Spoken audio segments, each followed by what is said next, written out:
Hey everyone, welcome to the Creative Outcomes Podcast. Today, we're back with a new guest. This is Albert Banks, who is the owner and principal of Apertus. Is that right, Albert? Please That's correct me if I'm wrong. Okay.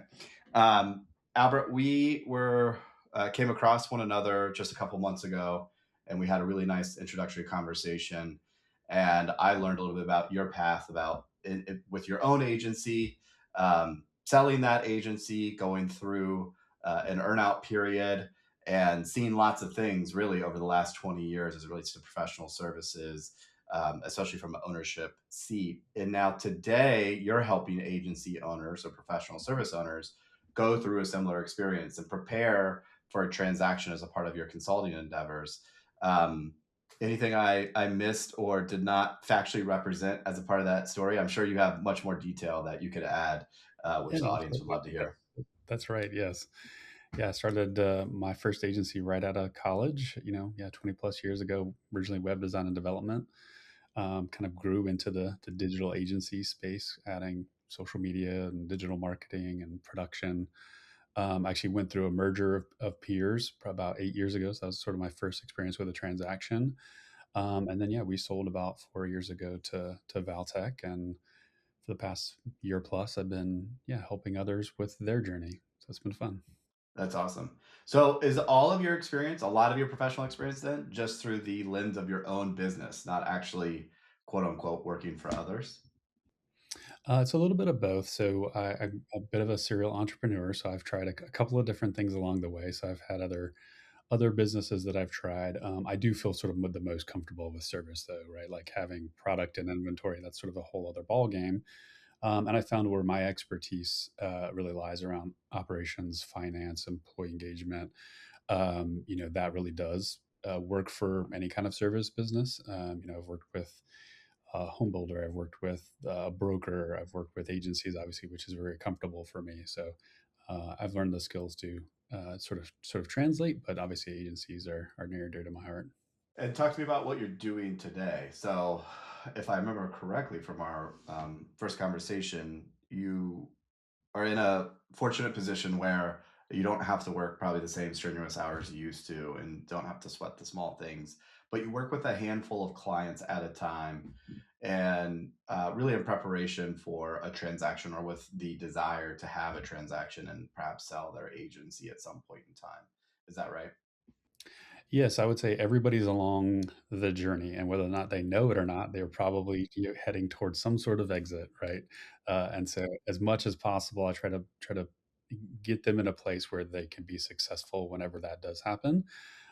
Interestingly enough, I've actually had several conversations and clients talk about doing add-on acquisitions themselves, so them being the buyer. So there are changes and fundamental things even on the other side that are still important to be successful if you're buying or selling.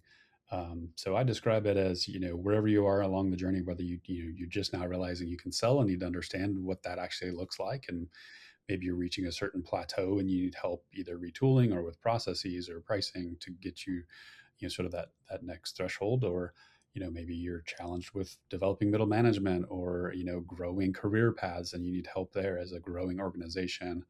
And then ultimately, if you're at a place where you can sell, then I know a lot about that. I know how distracting it can be, and we'll talk a little bit about that today. So I'm there to sort of help during those transition periods. One thing we run into quite a bit at Upsource, so we work with close to 130 agencies today where we're providing, typically the accounting and CFO or advisory services, as we'd like to call it, is there are many owners who actually don't think about the exit and will tell you openly that that's not a priority of theirs, or they are so focused on other near-term priorities that an exit is not something that they want to contemplate, and they're just trying to be a great place to work. They're trying to keep things going. They're trying to make more than they would if they had a job out in the marketplace. What would you say to those owners? Is it okay to run an agency and not be thinking about or having an exit in mind as a part of that journey? Or is this something that we should always be thinking about when we're running our own business? Right, and that's sort of common, right? A a lot of owners start as a lifestyle business, right? It's to suit them and their desires, whether they're creative or technical or strategic, right? They're want to work with great people, have a good culture. That's all very, very common. I choose to look at it like you run your business like you're going to sell it, even if you're not. So like you don't have to think about literally an exit like the end of the chapter, but as an owner, you should be running a business that you feel good about, right? Is successful in all kinds of different areas. So it's all a little bit of framing. I mean, the outcomes are the same, right? Like how you run your business is the same whether you're going to sell it or not. You'll be much happier in a business where you're in that point, and yeah, statistically, very few actually do sell. Like it's a low number, like 1%, right? But if you're one that could contemplate it at some point one day, right? Even in the back of your mind, you can improve those odds really by investing in the business and running it well. We see a lot of times companies go through growth spurts and the profitability doesn't follow, right? That's part of the growing pain. So like, yeah, okay, if you want to grow and get bigger, well, there's going to be challenges that come with that. You're going to have to work on those things. And running a good business is the same as running a business that's sellable. So I saw some great agencies like get famous, right? To do great work or have a great moment in time, but ultimately they really weren't well run businesses. So even though they were famous, they couldn't really exit because they didn't have their sort of ducks in a row, and they were running either a generalist organization or they weren't focusing on profitability, whatever it may be. So yeah, even if you're not actually thinking about selling, run your business like you're going to sell it. Yeah, absolutely. Well, I mean, certainly we would encourage owners to think that same way, just because we think it promotes the best result, no matter what that result may be. Obviously, speaking to a transaction, but anything in life can come up. And so we find that applying the appropriate amount of rigor to running the business, making decisions within the business usually leads to better results than not. And that's one phrase that you use a couple times I really like. I think you call it operational hygiene. And maybe we just take that stat that you threw out, which was, I believe, less than 1% of businesses will actually sell or have a successful equity exit. But a lot of your work is meant to improve those odds for the clients that engage with you. So, talk to me about what promoting operational hygiene can do in terms of increasing the odds of a successful exit for an agency. Yeah, it's the I always introduce myself and the things that I do as the ironic, like the sexy non-billable work, right? And I'm saying that jokingly, right? Because it is the unsexy stuff that we're talking about, right? You could have leaders that are really focused on the creative and the output and the clients and things like that, and that's great. But you need someone and a system in place where you're running a great operation, right? You know, going from that sort of gut feel, this feels right, we should do it this way, to like actually having data around what you're doing, some systematic processes, some tools in place, right? And those change as you go through the different kind of growth spurts over the number of years. So it's a constant change there. But if you don't have true understanding of your cost, your capacity, your utilization, right, you're going to be sort of bleeding, and you're not going to have great profitability, and ultimately, that's not going to be helpful for your multiple. So, like I said, growth does not necessarily follow with profitability. So, the operational hygiene is getting yourself in a situation where you can have that repeatability, you can have that clarity. And look, once you get into due diligence, it's not a negotiation, you're just proving it, right? So if you don't have operational hygiene, if you don't have that rigor in place already, you're going to struggle there, right? So this is all things that you need to have in place before. When I ran our agency, it was very much all about the scorecard, right? We identified those key metrics that were really, really important to the health of the organization. And it was only possible with the right tools, processes, and buy-in from the team that those were even accurate, much less actionable, right? So, we knew really when we went to market to sell what valuation we could get, because we felt really confident in our history of our numbers and what we could show in terms of, yeah, we're a well run organization that can continue a long time after maybe the founders are gone. Yeah. Okay, so you mentioned a couple things like capacity utilization. Like, make this a little bit more tangible for me. What are some of the metrics that you're looking for or looking to manage to um, as a part of this operational hygiene? And then what are the types of tools which are critical to procuring that information within the organization and then managing it on an ongoing basis? Or maybe data better set than just information. Yeah, it's a big question.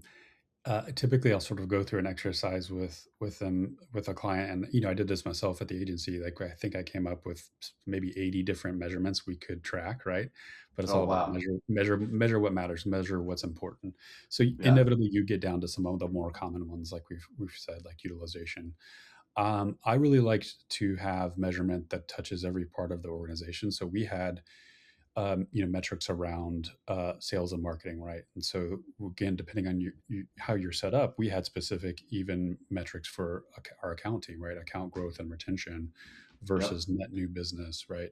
So your qualified leads, your sales, your retention rate, things like that. Of course, we had sort of the operational delivery stuff like capacity utilization. Um, Big fan of effective bill rate. So really looking at both what you're charging, Mm, what your cost ultimately is, and sort of evaluating that. And then yeah, the financial metrics being revenue, EBITDA, those type of things. Also, big fan of culture measurements, right? If you can have some sort of pulse measurement or survey that you run periodically with your team and get a sense for how the team is feeling, because ultimately that does impact the work and in some cases your retention numbers, and making sure you're on top of that. So all are people taking PTO, things like that. So for yep. me, it was a more holistic view. Obviously, a buyer cares about a subset of those that I described, but I Yeah. think having a broad picture of what's going on in your organization, because as soon as you start asking questions about one, you can likely maybe find an answer in one of the other data points. Okay. And so I guess as a part of going down this path and deploying these metrics and managing them on an ongoing basis, this is a part of kind of how you think about shifting to like a factory mindset, and having really good data integrity is key to making that happen. Is that right? That's right. Yeah, having clean financials, clear data, better forecasting was much more forward-looking as possible. Documentation, right, of how things are run, and a process for onboarding, offboarding team members, employees, clients, right. That will be seen as valuable when you go to an exit, and you're not kind of getting dinged for things that they can kind of nitpick at. Yep, yep. Obviously, we'd be huge advocates of accurate and timely financial data, so no issues there. I know that some of these things can be or feel kind of icky to the average agency owner. And when I say average, I don't mean that their skills are average or they're a small business or a large business. What I really mean is many of these owners, at least that we encounter, are really craftspeople, right? They are designers, they are developers, they are people who are really good at a trade and stumbled their way into owning a business. And they don't commonly think about managing the business. They just think about doing great work and taking care of their people and making sure their clients are happy. And if the scorecard at the end of the day says things are going pretty well, that's even better. But they don't think about those other things. And in fact, in some cases, they really shy away from that because they view that as not like them or not in line with their identity.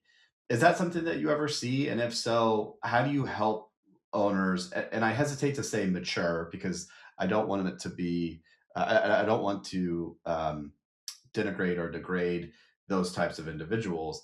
However, I think there is a maturation process that every business owner of any kind undergoes when they realize that they need to get out of the hobby phase or out of the I'm a craftsperson phase and into the I need to make sure that everyone is taken care of and we're put on a trajectory to continue to grow or perform such that I can keep this thing going.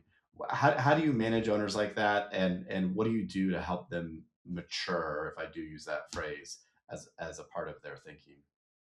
Yeah, very very common what you described, right? Like look, I was a computer engineer. I was a developer when I started. I didn't know anything about running a business when we first started. My partner was creative, so we kind of learned on the fly. And I think just my personality was more applicable to like the operational and financial side of the business and learning that. And I had I took that on myself. But yeah, you see it across the board. Yeah, there's somebody who's really creative, they care about the craft, and I'm 100% for people doing the work that energizes them and not doing the work that doesn't.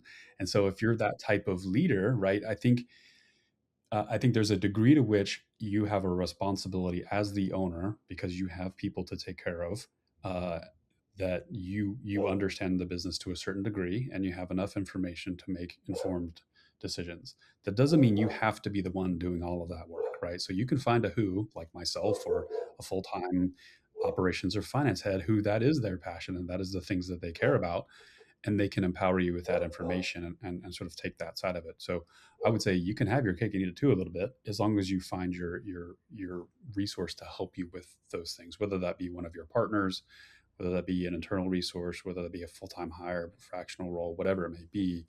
You can get the help to run a mature business while also following your passions, and doing the things that actually give you energy. Um, I had a couple thoughts. I mean, I think that the EOS program would definitely advocate for having people who own different areas within the business, or have these different responsibilities. And it's also why I advocate for many folks who are solo owners or solo founders to match up with a partner if they can, or at least have some people that have a little bit of the skin in the game that can take on these responsibilities, because it's hard for us to play multiple roles across the entire business.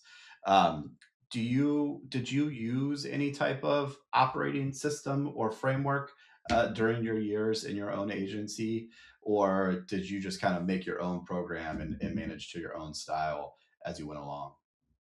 Yeah, early years really kind of did it on my own, but yeah, ultimately coincidentally, when we came together with Union, they were running EOS, and so that was something that I was going to implement prior to us coming together. So yeah, we ran EOS during my tenure at Union, and I was sort of that implementer, right? Like that, the person, and that sort of freed my new partner up to be sort of that visionary and be that true CEO. And so those are sort of the roles and how we sort of split things. But and I was probably a little more strict about running it. We probably ran it kind of 80%, I would describe. Um, there's a couple of tools out there, right? And what I think is great about EOS, whether you fully adopt it or not, is like we said, you started this business. You weren't a business person, right? You're an entrepreneur, and so basically, this EOS is like, hey, you don't have a system. Here's a system. Like, just use it, right? And so, if you use it to a certain degree, it's helpful. And there are some that are really purist, and you have to run it fully. Like I said, we ran it, probably 80% of what it said. Yeah. Yeah, so I take it it had a positive influence on the business and your Oh, ability for to sure. perform. Yeah, I mean, right person, right seat, the scorecard, the routines and rituals that get created, even the issue tracking for sure, right? Like having a culture where people raise up issues, they're discussed, they're addressed, they're communicated out, right? Like having that culture versus things sitting and lingering. I mean, EOS was sort of fundamentally just ingrained in our culture that way. That's cool. All right, let's shift a little bit towards back to the transaction side of things, or maybe even preparing for a transaction. You may not have fantastic market data on this, but of course, the one question we can ask many questions, but as it relates to the journey, or the potential to sell, what everybody wants to know is, how much can I get from my agency, or what are you seeing, right? And I think usually what they mean by that is, what are the multiples of, in many cases, EBITDA that you are seeing for an agency like mine? And of course, most people want to know that within like 30 minutes of meeting them, right? Um, before we've looked at the books, before we know their client concentration, before we know if they have any retention issues. It's something that comes up quite a bit. So, to the extent that you have information or knowledge about what's happening in the marketplace, what are you seeing today? And what should a business owner, depending on their size, expect for their agency from a multiple perspective? It all depends, and I think you're probably explaining this to them as well, right? There's certain it really there's kind of these revenue kind of brackets, right? Where if you're a certain size, you can expect a certain multiple, like the 2 to 3, the 6 to 8, the 10x plus, right? It all depends on sort of generically what top line revenue looks like, and then where you fall within that EBITDA range is or fall within that multiple range really does have to do with your EBITDA and a lot of things you just described, right?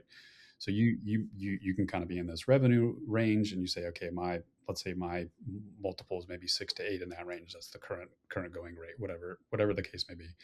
Well, getting from 6 to 8 depends on a lot of the things we've talked about, right? Like, do you have a client concentration issue? Do you have a turnover issue?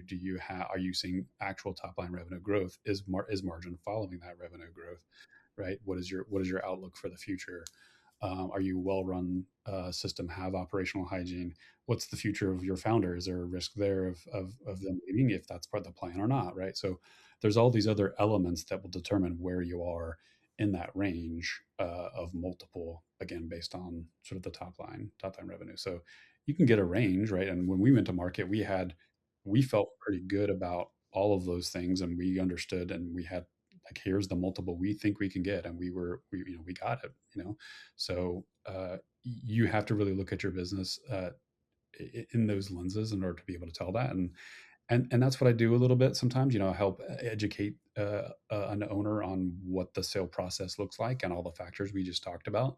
Sometimes I can even go through like a pre-diligence, right? Get all their financials, get all their legal agreements, do sort of a mock due diligence.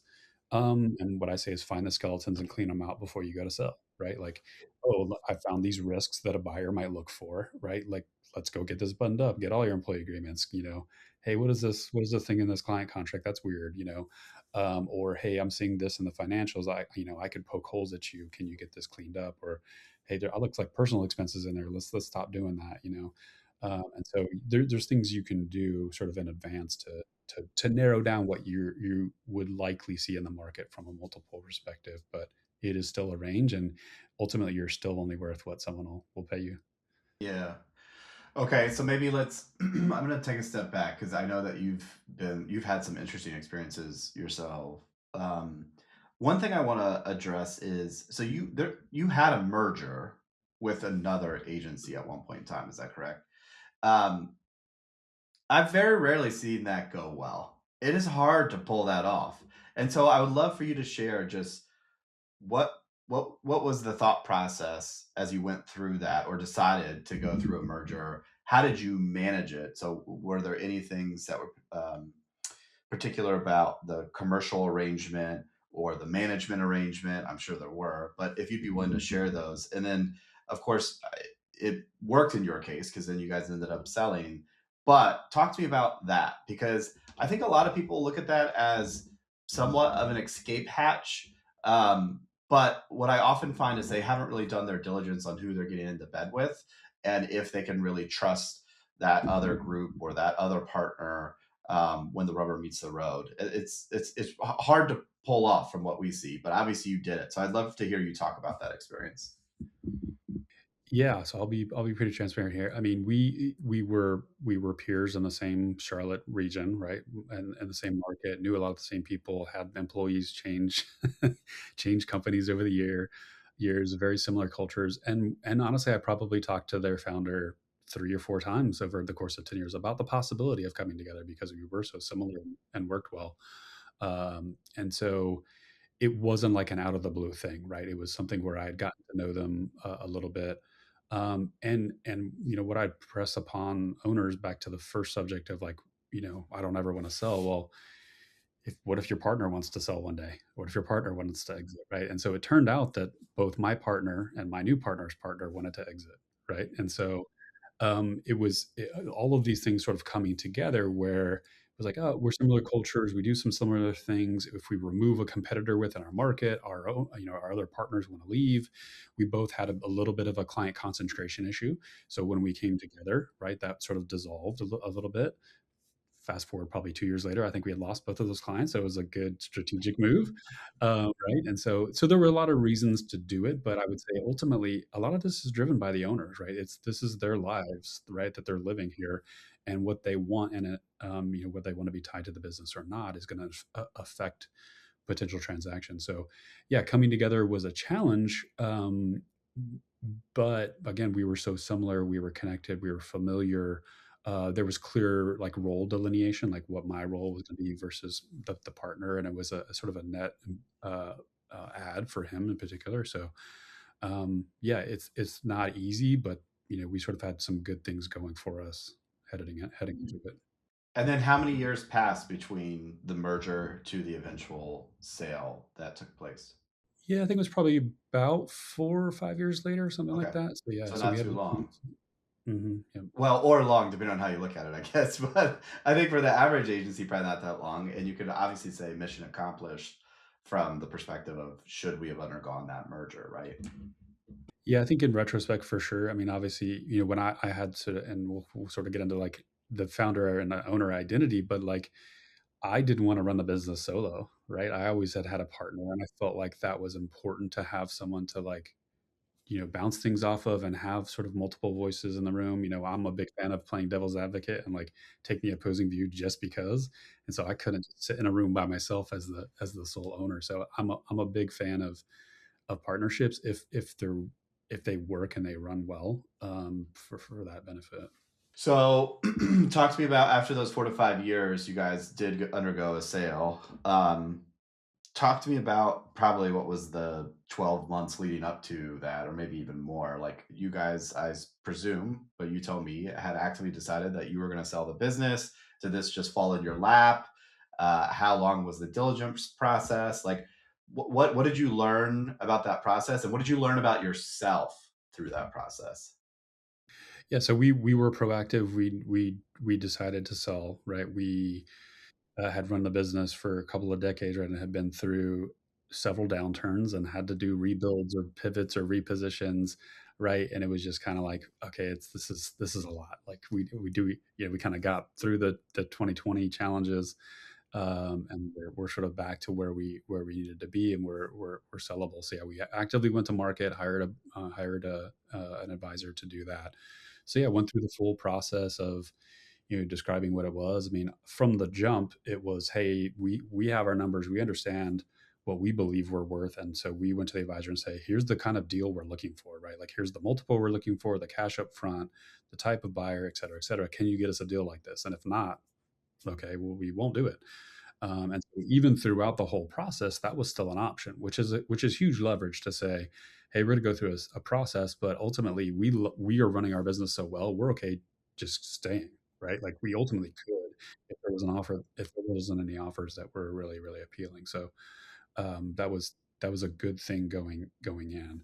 But yeah, it was an interesting process, a lot of learning, a lot of data gathering. But again, because we were pretty well organized, it wasn't as big a lift as somebody who maybe had a bit of chaos happening and didn't have that operational hygiene or financial diligence. So yeah, going through the process, meeting, understanding all the different types of buyers, understanding the different situations, putting together that sim and describing our business, honestly was kind of cathartic, right? Because you're almost like describing your business to an outsider, but to yourself, and you're like, man, we got something really cool going on here. Like Yeah. we sound appealing. Yeah. So that was a nice moment of sort of reflection and like, oh man, look at what we've built. So that was a cool moment. Um, One of the things I did learn is you really have to craft a story, right? Like, what is the future after, right? So for us, my partner wanted to exit. I was game to stay on, go through the integration, help out, but I didn't want to lead our business. So we had sort of a third in command who we brought under the tent and said, hey, look, here's kind of what we're thinking of doing. Here's the roles. We think you would be great to run this moving forward, right? And so we were able to, months, maybe almost a year before, put ourselves in a position where she was sort of running the show, I was running sort of operations, and our founder was sort of like a figurehead, sort of like in that respect, right? And so we were able to craft a story to the person we were selling to. Hey, here's the deal. Like she's running it, he's running this. This guy can just go do sales or whatever. And so like our situation was set up, sort of pre-built, and it was a little bit take it or leave it. Like if somebody were to come in and say, no, no, no, you have to stay for 3 years, da da da da. Well, then it's not a good fit. it doesn't jive with what all with the three of us, what we want and what we wanted for our leadership team. So getting to a point where everybody understood that story, we explained it to them, going through the narrowing down process of potential buyers who came in with various different sort of offers and all sort of different scenarios of how we could proceed. So Yeah. Okay, so it sounds like you had multiple offers, or at least entertained multiple offers along the way. How did you go through sifting through those offers? Like, what did you guys prioritize? I presume money, but beyond that, like, what was top of mind for you, and what was interesting through that process? sure, yeah, and like I said, we sort of said here are our non-negotiables, so everybody kind of had to meet those, right, in terms of cash up front or short earn out time thing, those sort of things. So once we're sort of through that filtering process, it was more about the outcome for our team, right, and what that would look like, and is this a sort of a strategic thing? We as we continued to grow, we wanted to keep having opportunities for our team to have more leadership capabilities. So, joining a larger organization, which is ultimately what we did, would allow afford that, right? They could move up in the organization beyond us, right, into the greater regional or global sort of organization. So, giving our team a greater opportunity, that was certainly a factor for sure. Culture fit was a factor. Avoiding redundancy, like we were the only group in North America providing marketing services, right? And so we weren't all of a sudden joining a group where like there's four agencies like us, and now we're all fighting over the same bone. So the situation we were putting ourselves in strategically to be successful, as well as the future for our team, was where that started to really be the deciding factors. Setting aside like the money works for most of them, right? And they're all Yeah. within a reasonable margin of each other. Um, something you mentioned before was uh, like an identity crisis around the transaction or the impending transaction. Break that down for me. What do you mean I did? I think my crisis would be, oh my god, thank goodness this is finally happening. I can't wait to But that I'm gonna go sip my ties. But I guess it's probably not that simple, is it? Like, what was that experience like?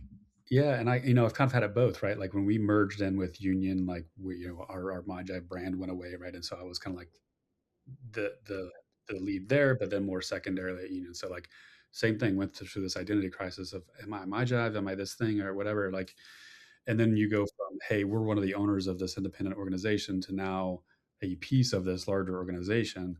And then further, if you exit the business, like truly like leave, right, you for 2 decades, right, you've been tied to this brand, like especially by a partner, like he was the founder, he was the guy, right? So like going from I own this thing, this is my identity, to wait, who am I now, what do I do here? um, is really challenging because so much of an owner's life can be wrapped up in the business that they've made. And so then when it's kind of gone, there could be like depression, there could be an emotional toll, a sort of a sadness potentially there. And so to your point, like, okay, you hit for this financial achievement and you should be happy. Well, yeah, but also, maybe you have regret. Like, okay, well, what am I going to do? Did I do the right thing? All those type of things. So, my advice to someone who's inevitably going to go through this is have that vision for what your life is after, right? Like, it's very busy during the transaction, but you've got to have your eye on what will this look like in the future and feel like you're comfortable with that. That's something you want. That's the life you would want to lead, even if it's maybe a temporary chapter, right? Like maybe it's, yeah, I'm going to be done and then I want to take some time off. And here's what that looks like. But I know then in 3 years I might do blah, blah, blah, blah, blah. Right. So having a sense in your head of like, what will I do next will help you sort of get past this. For me personally, it was diving headfirst into the integration, right? Like I knew this was going to be having gone through diligence and then understanding how much was going to change. I shifted gears to being like the protector, like the team protector, right? Like I will oversee the work streams. I led, probably 6 of the 12. I made sure whenever there were changes, it was communicated clearly to the team. It was as little disruption as possible. And so I shifted my identity from like running the business to like bringing ourselves, shepherding our company into this new situation, with as little distraction and as much care for our team as possible. And so I just sort of self changed my identity, and so that was the way I sort of adapted. So um, yeah, there's a lot of uncertainty during those time periods. So I just wanted to try to be the voice of answers. What what was that integration like? And I imagine it's still probably a little fresh, and we don't want to speak ill of anyone, but it's tough. I mean, I've never seen. Let me take a step back. It is very common that founders I know who have sold and then subsequently had to integrate through some earnout period leave fairly quickly after their earnout period, right? I don't see many of them that stick around much longer thereafter. I like to think a lot of that is because they are founders at heart and they want to go back out and start something very quickly. But I also think, well, I don't think, I know for many of them, that integration period really weighs on them heavily. They have to do a lot of things which they are not accustomed to. They have to have a lot of difficult conversations, which maybe they didn't have to have in the past, or just because they're reporting to someone else now and you haven't had to do that for some period of time, that could be really challenging. So, talk to me about the integration process and how, to the best of your ability, you made that a good or smooth process. And even if there was anything that you would change about that or do differently. Yeah, it definitely is a distraction. It is something outside of the normal course of business, which is why me as a consultant, I can come in and help during those periods of time, right? Because it's probably something you're going to do maybe once in your life, and like I said, it's you probably could use the support there. So that's a service offering firsthand because I've lived it and I've experienced it. And I will say some of it goes back to that system, operational hygiene, right? Like if you have these systems in place, processes in place, then sometimes it's just, hey, we're going from this tool where we use it for this the certain way to just this tool, and we're going to use it somewhat the same way, right? So like it's much harder to go from, oh crap, we don't have a tool or we don't know what we're doing, to all of a sudden now we have to have processes and systems and policies in place, right? So the transition itself can actually be easier the better you're prepared. I will say, when we did the merger, we did a little bit of we'll figure it out, kind of like, hey, we're very similar, we're peers, we use some of the same tools, so like we'll just figure it out. Retrospect, probably not the best thing. With Valtech, they were on a spending spree, right? They were buying lots of different companies. So they had a full on integration team, a person in charge of change management. There was well designed, like I said, there were 12 work streams, sort of a two in the box sort of mentality of one from our side, one from their side, right? So it was much there was much more planning that took place in advance, and I think that set us up for success, right? So both sides were on the same page with what needed to happen, and within each of these work streams, we had a stakeholder from both sides. So there was a give and take of like, do we need to move faster here, slower here? And then you had me sort of saying at the top level with visibility of everything of like, well, let's pump the brakes over here because of this other thing happening, right? And so the work itself, yeah, was very different, but because we had good systems and processes, the translation wasn't quite so bad.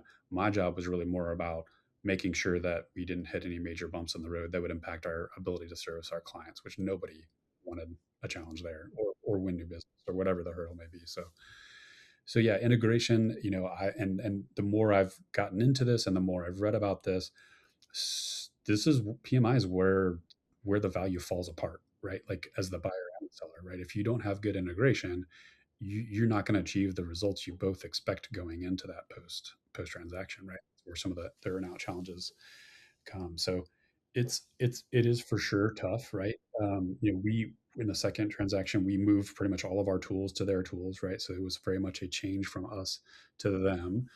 From Google to Microsoft, right? And that was a hurdle for our team. And so there's some of that stuff that's sort of cultural, right? But as long as you can explain the why and the how behind what we're doing, we found that was successful. I think that's why we see a lot of these mergers, whether they're equals or not perform the way they are expected, because I think a lot of the organizations that have gone through that we have worked with in the past or maybe even work with today, they view the merger as a finish line. They don't really view it as the beginning of a whole new journey in their business or the combined entity. And I think many people look at it as a stopgap measure or some type of way to um, I don't want to say stop the bleeding, but just help them get to a better place without thinking through the ramifications of. I mentioned earlier who they're getting in bed with, of course, but how are the two teams going to come together and how are they going to operate? And is this a 1+1 = 3, or is it 1+1 equals, like, I don't know, 1.5? Because I think that's what ends up happening for many of the organizations we see. Um, you mentioned something that I also profess quite a bit in our organization, which is about just structural alignment, having alignment on many of the things that are going on within the organization and many of the big decisions that need to be made. Talk to me about that. I think it's probably easy for you to do that from an operations seat, or at least carry that flag, but it is often overlooked, and I think it particularly important, especially in an organization full of people providing professional services to other people. Um, the human side of the business can get in the way very quickly if we don't have alignment on key things which are occurring in the business. Yeah, for sure. I think, we I'm a big policy kind of person, right? Like, let's be clear. Every people who know me, I say clarity is kindness all the time, right? So if anything is unclear, we don't want that, right? And so A, we nip that in the bud, but B, yeah, well then was our onboarding not great, or do we not have documentation on that, or did nobody know where to go to find the documentation for that thing? So yeah, having alignment internally. When it comes to the people, right? Like having a clear compensation strategy, like that's transparent, having career paths, having salary bands, having information for people to understand what their journey with the company could look like. And then again, when we went through the transaction, we had to sort of translate that, like, well, now look what this means for you and your potential career path. So I'm all for getting it on paper and obviously evolving it and changing it as you need. But yeah, if you're on the same page with people going in, and well, as you operate when you go through a transaction, you can more easily translate where we're coming from to where we're going than if you don't have it in the first place. Yeah. All right. I'm jumping around a little bit, but I do want to talk a little bit about earnout and just the mechanics around that period. Talk to me about, in your guys' situation, you had a pretty clear idea of the type of deal you were looking for. And I imagine the earnout being a big part of that. What the research you had done, the thoughts you had, the life circumstances that were dictating those thoughts. Like, talk to me about how you thought about the earnout, what ended up happening, and anything maybe you would do differently with regard to the earnout that occurred, such that people that are listening could learn from that experience. Yeah, so you talked about sort of the finish line and integration sort of really just being the beginning. There now is sort of a similar thing, right? Like, I see, like, the letter of intent, in that pre-sale is like the engagement, right? Then you have that definitive agreement, which is the marriage. Like, this is your marriage license. This is how we're gonna do it moving forward. But really, you shouldn't celebrate. Don't sip your mai tais till till after the earnout, right? And that's a whole nother period of time. And so there's these kind of life cycle of this, but that's really where you're getting the rest of the value from the deal. So you know typically, I'll just say this generically, 50 to 70% of the deal up front, right? And then the remaining portion through some sort of earnout. And the earnout can be in a couple different ways, right? It could be true just cash. It could be you're earning equity in the new in the buyer. There's some different mechanisms for how that will actually look. And then there are different metrics of how you earn that. And so usually it's financially based, right? So either revenue growth, margin maintenance. We actually had a bit of a combo. We had some employee retention figures in our um, in our earnout, and that was more because, which I kind of applaud, right? You're buying a service business, you're buying the people, you want the people to stay, right? And so that actually makes very much sense, and it aligns our efforts. What I would tell people is just make sure that the earnout is achievable, right? Like, if you want to make even more money and maximize the value of the deal, well, if you put forth, let's say, revenue growth goals that are so ambitious that you'll never meet them, you're setting yourself up for failure. The buyer will be like, okay, great, yeah, if you hit those numbers, sure, we'll pay it, right? Of course they will, because you still have to do it. So you have to have operational rigor. You have to have solid forecasting so that the numbers that you say you're going to hit and these earnouts are actually possible, right? And then if you have poor integration, or if you're stretching these goals, right, then you can start losing talent. Then you'll start missing some of these goals. So to be successful in the earnout, you have to have achievable goals. They're based on those forecasts.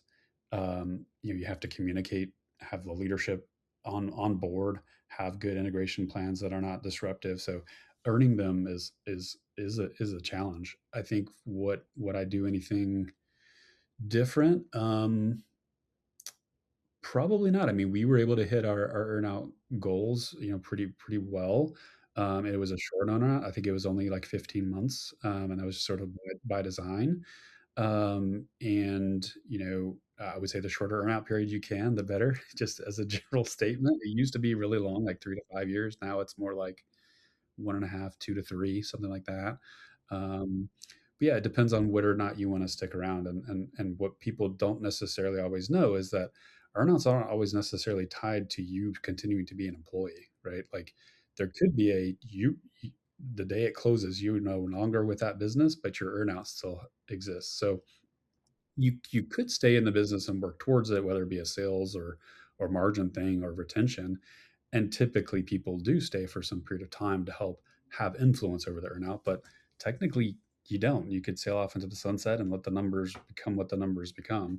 A lot of people don't want to do that because they want to have a bit of control of their destiny. But if I've also heard people say like, okay, what you get at close, consider that success, right? Like, do you really want to count on your earnout? Is it really achievable? So there's different points of view on that, or whether or not you want to stick around, or the earnout is like a nice to have if it fully is achieved. Um, I would encourage people to think too about cash versus equity. Like for us, we could roll into the larger entity, and that was just the scenario that we were in. Right, we were joining a larger organization, and so some buyers will require you to do that, right, and say, hey, it's a benefit for them for you to convert instead of cash that they have to outlay to you to actually have equity in the greater larger acquiring entity. It also sort of ties you as the seller to them a bit further. And so there's the whole concept of second bite of the apple if that parent then sells again, right? So think about how do you want to continue to be tied to this organization longer term? Do you want it to just be cash, and then set achievable goals for those things? I just came across an organization or story, I should say. It's an organization I've known for a long time, who was a digital agency through the 2010s, really predominantly, sold as a part of a roll up strategy to a larger organization. Hung around for a couple of years. Most of the leadership team left. But then that larger organization sold just a couple of years ago to a publicly traded company. And the second bite of the apple, if you will, for that ownership team for the organization that I knew was significantly larger than their original transaction. It was like $100 million compared to, I think, maybe the 15 or something they got in the beginning. And so it was a total lottery ticket that paid out. And I don't find that story very common, but it is something to think about before getting into bed with your acquirer, which is if you're gonna make that deal, then what are the odds of success thereafter, and really how much impact can you offer as a part of getting there? Do you trust the leadership team? Are they on a good trajectory? Are they in a good market? Especially in today's world, it's really hard in this very dynamic environment to foretell the future. But I imagine that there's probably a piece of you that wants the organization that you were at to still do well because hopefully it still benefits you at this point in time. Yeah. Yeah, and I've heard the other end of the spectrum, which I'm sure you have, which is people who are like, "Yeah, I'm never getting any of that extra bite of the apple. Like everything I got at close is all I'm ever gonna get," right? And so that's why I say like eyes wide open going into the transaction. And yeah, because at that point you become an investor, right? It is an investment, right? I have an investment in the company that acquired us, and to your point, have to believe in their potential outcome. And I don't like we're going from a small to medium-sized business to a global company, right? You have very little impact on that greater company's ability to be successful. So yeah, it's a bit of it. Like I said, you become an investor, right? You say I'm buying shares in this thing, and I believe it will do well and there'll be a return someday. But ultimately, like any investment, it may not pan out. Yep. Yep. Awesome. Well, Albert, this has been fantastic. Really appreciate your time. With regard to working with you, I know you work with a few agencies at a time. How can someone get in touch with you or find you and have more conversation? Sure. You can find me at the Apertus.co website or albert.banks at Apertus.co. And always happy to have conversations. I can only take on so many clients because it's a sort of a lifestyle business for me. But I'm in the stage of my career where I'm always wanting to help and give advice and make connections where I can. So always happy to meet people and hear them out and give advice and make connections. So yeah, feel free to reach out. Awesome. Thank you, Albert. Really appreciate your time. This has been lovely. Thank you.